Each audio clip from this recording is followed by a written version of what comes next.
revenue that I've made from my online efforts in the past few months was exactly enough to purchase a singular box of soft white 6-watt light bulbs, hence the vastly improved lighting of tonight's episode. Now that's what I call reinvestment. And they thought that this online thing was going to be difficult.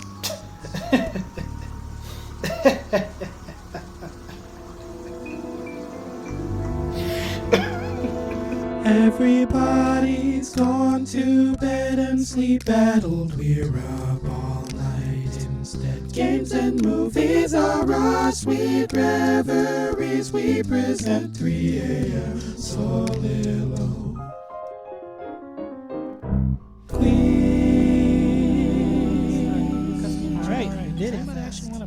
So we've covered Monster Hunter's core gameplay, what distinguishes it from other action RPGs, and looked at generally, the Monster Hunter series had a lot of potential from the start.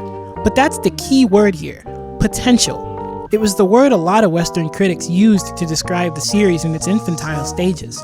They believed that the games as they weren't doing such a great job capitalizing on the potential that they showed. But why exactly did they feel like that? Well, take it from me. These games were a far cry from perfect. And to prove that, I'm going to take a harder, more discerning look at some of the things about them that may have deterred gamers in the West. Because believe you me, there are reasons why this game series wasn't too well known at first. So let's look at some of the weird things in the games. Now, we've already covered some of it. You can't lock on to monsters when you fight, which means you have to rotate the camera yourself. Now, still, that's not too uncommon, and it's a mechanic in a lot of great games today, like God of War 4, Ghost of Tsushima, but the PSP as a console made this seemingly minor limitation a major issue. Looking at the PSP itself, we see a standard DualShock interface, but look at the analog. There's only one stick, and it's on the left, so it's used for movement. And since in 3D games, being able to control the camera is important, and it's usually the right stick that does that, PSP games had to come up with some creative ways to get around that. Let's look at the Nintendo 64 controller, one of the first systems to popularize fully 3D worlds, even with one stick. Many of its games used the stick for movement and the C buttons to control the camera. This control scheme was an ancestor to the two-stick approach we know today. Now, some PSP games used a similar approach where the stick moved and the D-pad addresses the camera. The only problem, both interfaces are on the left of the console. What this meant is that you had to leap your thumb back and forth between the stick and the D-pad constantly. And in Monster Hunter, where this ferocious beast's charging back and forth and you're trying to find openings to attack, this was an enormous handicap. And there was no way around this. You needed to be able to see the monster. Too bad you can't just lock onto it. So to negotiate this issue, you had two choices. You either had to be stationary while moving the camera, or you had to master a notorious left-hand position nicknamed by players as the claw, where your thumb works the stick and two other fingers, probably your pointer and middle, work the D-pad. This was Mondo suckage. And since we only got the portable versions of Monster Hunter 2 in America, it was either this or nothing. Moving on to more weirdness, the lack of leveling up and the necessity of loot and materials to get stronger. In most games, enemies will have one or two unique types of loot per enemy, and so you can reliably get what you need easily. But here, for each large monster, there's like 5 to 10 different types of loot, and what you get is influenced by several factors.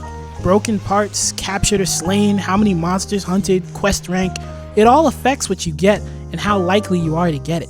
And keep in mind, the only way to get stronger is to go after specific materials. The only way.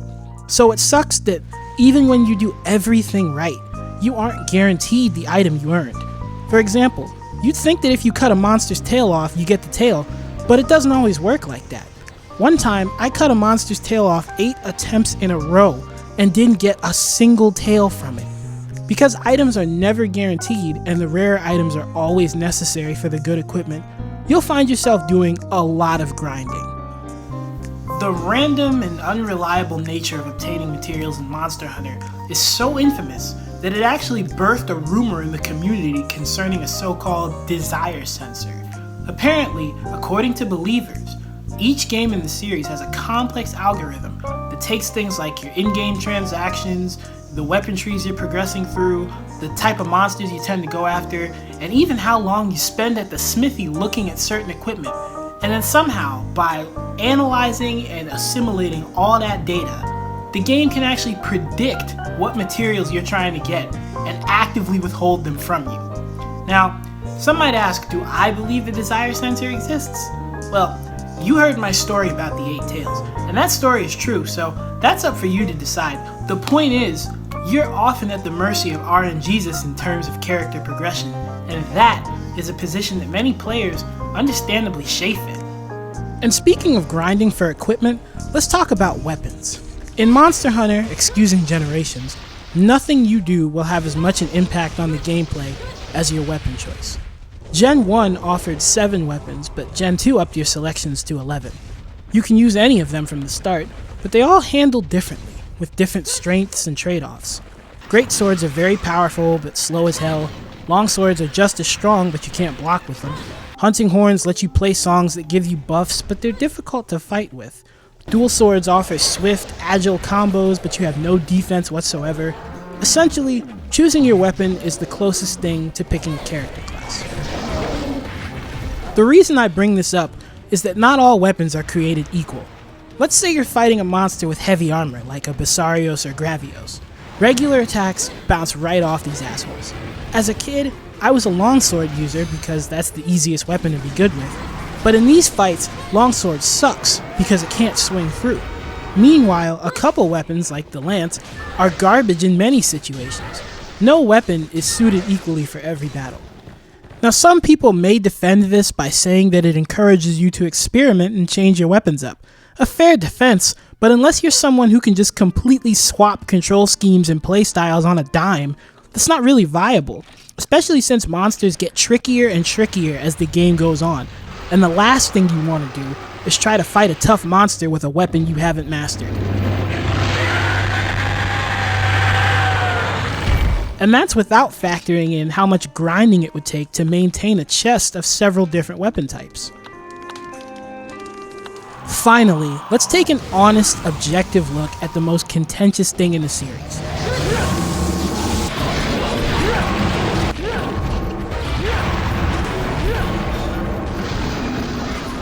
The difficulty. The older games are regarded by most as pretty damn hard, even among those of us that grew up playing them.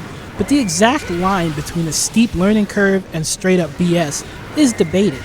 Some fans argue that the so-called quality of life improvements in the newer games have lost the essence of the franchise, while others argue that a lot of that essence was really just cheap, broken bullshit that's better off left in the past.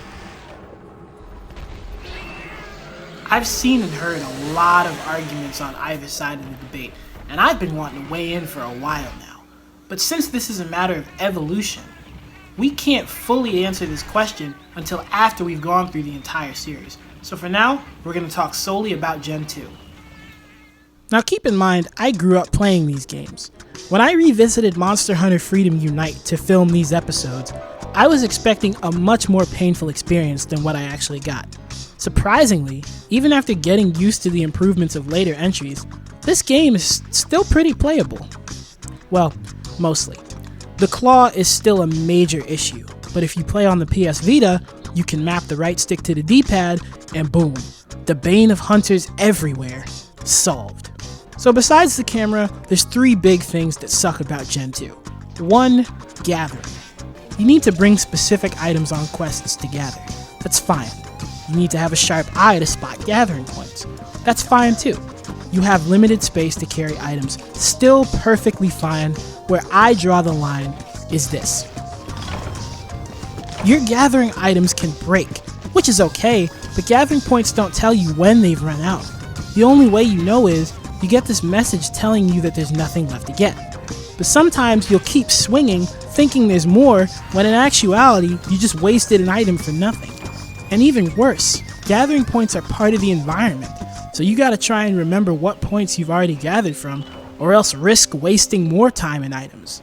2, getting knocked on your ass. In this game, most large monsters can trample you simply by turning, and when you get trampled, you get knocked down, which immobilizes you, which gives the monster plenty of time to send you flying. There's two extremes to this. Either you take this little teeny hit, or you get sent soaring through space and time.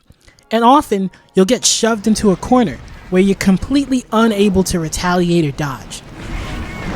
Come on! There's nothing I can do! Or, once you're on the ground, the monster will combo you as you're locked into the getting up animation. That is bullshit. This isn't a fighting game. You shouldn't be completely powerless to defend yourself from dying after taking just one hit. And yet, that's often what happens. 3. The hitboxes. This is the most infamous part of the older games. The classic example is Plesioth's hip check, which hits like a truck and can even take you out when you're on the opposite side of the attack, but it's an issue all throughout the game. When you take damage, there's this little red blip that represents where you got hit. You may notice that very often this blip will appear in midair. Not on the monster, not on you, but in midair. You didn't take damage because the monster hit you. You took damage because the air around the monster hit you. I'm a big believer in judging games by the standards of their time, but your hitboxes are so precise and tiny in the older games that for enemies to kill you simply by throwing a vague attack in your direction caused me to throw my PSP as a kid more times than I'd really like to admit. The moral of the story is, yes, there is significant BS. BS that inhibited the game's potential and popularity. But still, all this notwithstanding, if you can tolerate these things, Monster Hunter Freedom 2 and Unite actually had some of the most memorable moments of the PSP era for me. The highlights of the game were the individual personalities of the monsters, which were often conveyed via music and cutscenes. And once you finally triumph over the monsters, you get these cool ecology videos that depict more about each monster's life. Some were funny, some were gross, and some were just plain epic, but regardless, between the experience of learning a game yourself and doing battle with some pretty awesomely designed monsters, the cult following that the older games earned was, in my opinion, well deserved. Of course, returning to them after playing the new ones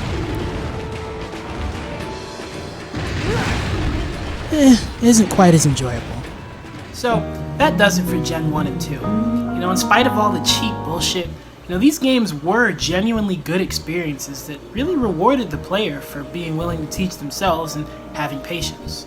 There were a lot of barriers to more popular appeal, but those of us that grew up playing these games really did enjoy them. But let's move on. We spent a lot of time talking about how Gen 2 set the template for the rest of the franchise.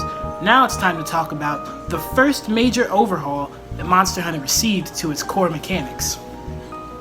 Monster Hunter Tri. First, brief history lesson. I know you don't want to hear it, but it really is important this time. Just trust me. Gen 3's releases were just as strange as Gen 2. Maybe even worse, because this time there was substantial Japanese content that just never came to America. Like Final Fantasy before it, albeit in reverse, Monster Hunter switched camps and went from PlayStation to Nintendo, but only in the console versions, at first. Monster Hunter 3, Tri, there's that weird naming convention again, came out first on Wii. Then came, predictably, Monster Hunter Portable 3rd on PSP. Only, unlike Portable or Portable 2nd, it wasn't really an expansion or an alternate version to the console game. In fact, it barely had anything to do with Tri at all. Whereas Tri took place in a little coastal village called Moga, Portable 3rd was set in the colorful feudal-style village of Yukumo. It featured completely different characters, altered maps and gameplay mechanics, and a totally new story. But even so, it introduced a bunch of rad new monsters that would become series mainstays. Alright, cool. So when's Monster Hunter Freedom 3 coming out? If you're keeping track, that would have been Portable 3rd in America. The answer? Never. Portable 3rd did not come to America. At all, in any form, ever. As a kid, that really pissed me off. I watched enviously as Americans hacked their PSPs and installed patched versions of the game, but I lacked the technological know-how and computer access to do it. So this one passed me by. Now, thanks to Generations Ultimate, I finally get to experience some of Portable 3rd's content, and with emulators I can play Portable 3rd in English, but it's bittersweet. The existence of Portable 3rd, a non-expansion game, is an anomaly within the series. Nothing like it exists outside of Gen 3. But if Portable Third wasn't the expansion to try, where was it? Well, in America, we eventually got Monster Hunter 3 Ultimate on the Wii U, or Tri-G in Japan. This game was the true expansion to try, featuring the same story, the same village, and the same gameplay mechanics, along with several of the monsters introduced in Portable Third, as well as some returning fan favorites from Gen 2. Okay, so Tri-G fits in Japan. It's like Gen 1, where the console expansion on the first game was called G. But in America, it was more like Gen 2, where this game gave us a combination of the content from the original American release and an exclusive Japanese release. So why didn't they call it Monster Hunter 3 Unite? Not to mention that I'm almost positive they chose a U word so that the title could be abbreviated as 3U, a play on Wii U, like Mario Bros. U, for example. So Unite still would have worked. Of course, 3U also came out on the 3DS, so I guess that point is moot. Maybe they could have called that version 3 Daimyo, which would have been triply appropriate, and then the full name would have been Monster Hunter Freedom 3 Daimyo. Guess that would have been Monster Hunter Portable 3rd G in Japan. Now I'm just getting carried away. So, there were 3 games, but one of them was totally different, and Gen 3 ultimately spanned 4 consoles. Now, I'm going to be completely upfront with you. Gen 3 is my favorite of the classic generations in the franchise. Tri was the game that finally made Western critics turn their heads. It introduced awesome new monsters, it upped the creativity in monster and biome design tenfold, it made several meaningful gameplay additions and refinements, and it simultaneously gave both its human characters and its monstrous ecosystem a more living, engaging feel. It still wasn't perfect by any means, but this game was proof that Capcom had nowhere to go with the franchise but up, and that it was going to turn into something truly special. Now, I'm mostly going to be playing 3 Ultimate on the 3DS since I don't own a Wii U, and it's the expansion, so it has all the content of the original game. But there are some crucial things that 3U included that were lacking in Tri, and so for that, I'm going to show you footage of both. Playing Tri that first time was truly an experience like no other. The opening cutscene just blew my mind. For the game to open up by showing you the new full range of biodiversity, culminating with that confrontation between the classic flagship Rathalos and the new one, Legaia Cruz, and then that beautiful flight over the fields of the world, not to mention the incredible sweeping soundtrack through the whole thing.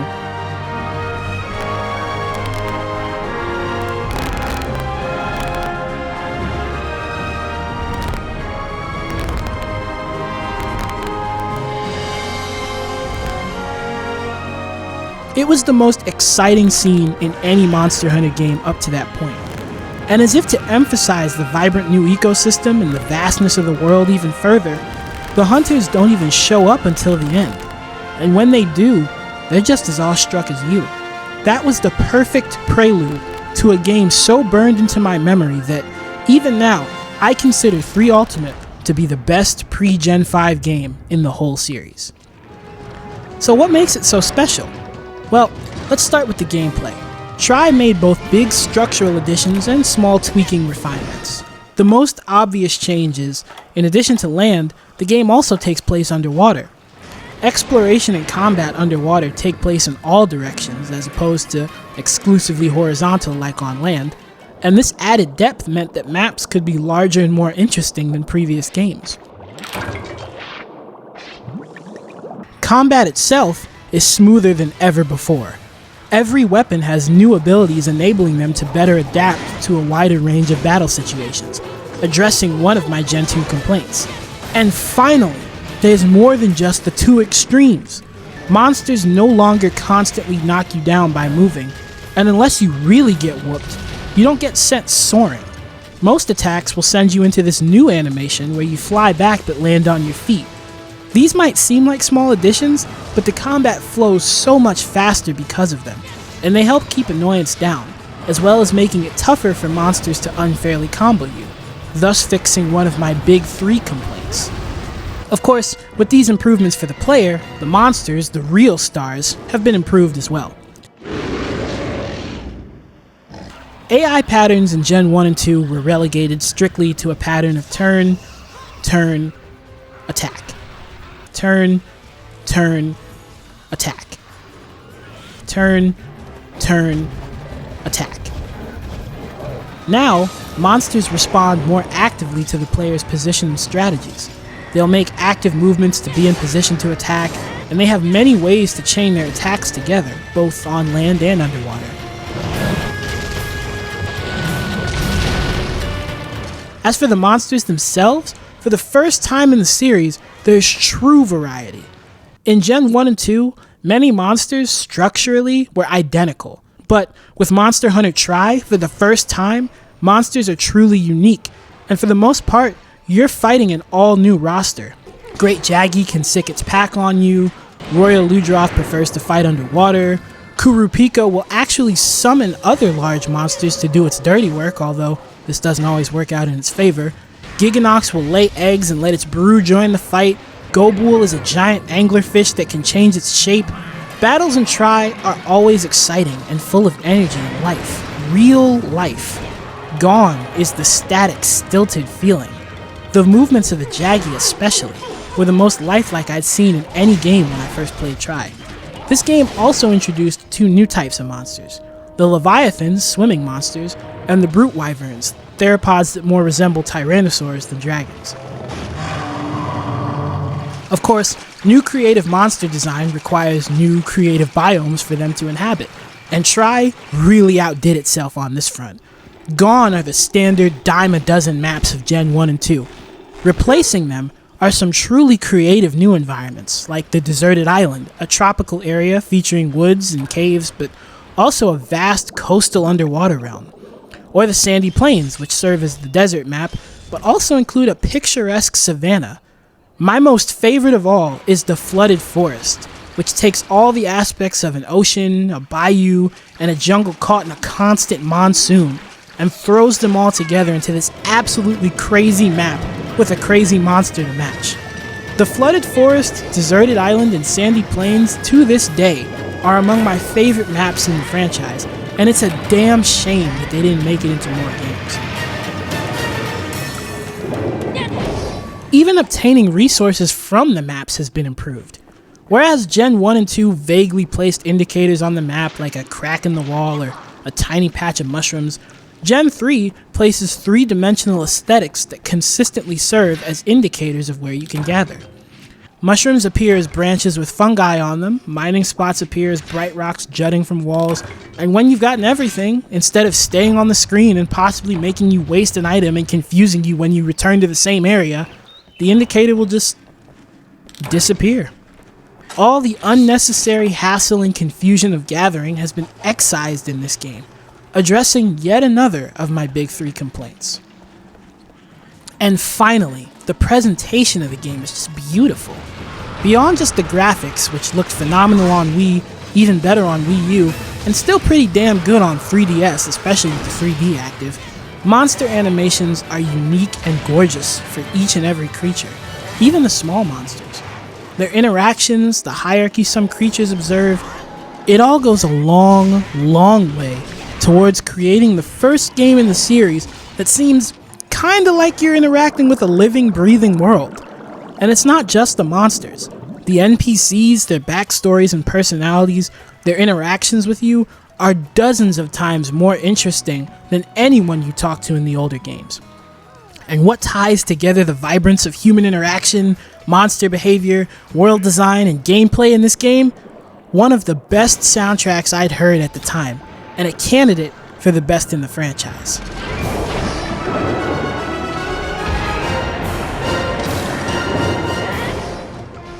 You all probably know by now that there's nothing I get more geeked out about than a game soundtrack, so we're gonna stop here for tonight. Now I know we didn't get to all the game's additions to the franchise, but I just wanted to give you a broad overview of how awesome Gen 3 was, and how hard it blew the previous games out of the water, no pun intended. You know, I don't have nearly as much to criticize here, but believe it or not, there are some things that Tri didn't get perfect. Of course, 3 Ultimate fixed most of those things with the expansion, but still it's worth talking about, so tune in next time and we'll talk a little bit more about Tri, 3 Ultimate, and finally the 4th generation, which served as the segue from the classic games into the Monster Hunter titles we know and love today. Now, get the hell out of here. I want to play some more.